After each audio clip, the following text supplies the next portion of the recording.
ഹരി ഓം. ശ്രീമന്നാരായണീയം ദശകം 18 പൃഥുചരിതം ശ്ലോകം 1.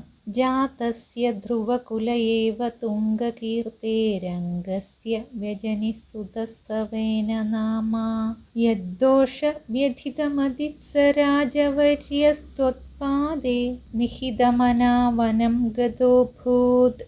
ഈ ദശകത്തിലെ ആദ്യ 3 ശ്ലോകങ്ങൾ കൊണ്ട് പൃഥുവിന് മുൻപുണ്ടായ വേനന്റെ കഥ പറയുന്നു. ധ്രുവന്റെ തന്നെ കുലത്തിൽ പിറന്ന വളരെ പ്രസിദ്ധനായ അംഗരാജാവിന് വേനൻ എന്ന പേരിലറിയപ്പെടുന്ന ഒരു മകൻ ഉണ്ടായി. ആ മകന്റെ ദോഷത്താൽ മനം നൊന്ത് ആ രാജശ്രേഷ്ഠൻ നിന്തിരുവടിയുടെ പാദങ്ങളിൽ മനസ്സർപ്പിച്ച് രാജ്യം കൈവിട്ട് കാട്ടിലേക്ക് പോയി. വ്യജനി എന്ന് പറഞ്ഞാൽ വൈപരീത്യന് ജനിച്ചു എന്നർത്ഥം. ഭക്തോത്തമനായ ധ്രുവന്റെ വംശത്തിൽ ദുഷ്ടനും നാസ്തികനുമായ വേനൻ വന്നു പിറന്ന് ഇത് വിധി വൈപരീത്യം ദുഃഖ നിവാരണത്തിന് മനസ്സ് മുഴുവനും ഭഗവാനിൽ അർപ്പിക്കുകയാണ് നിവാരണ മാർഗമെന്ന് ഉപദേശം.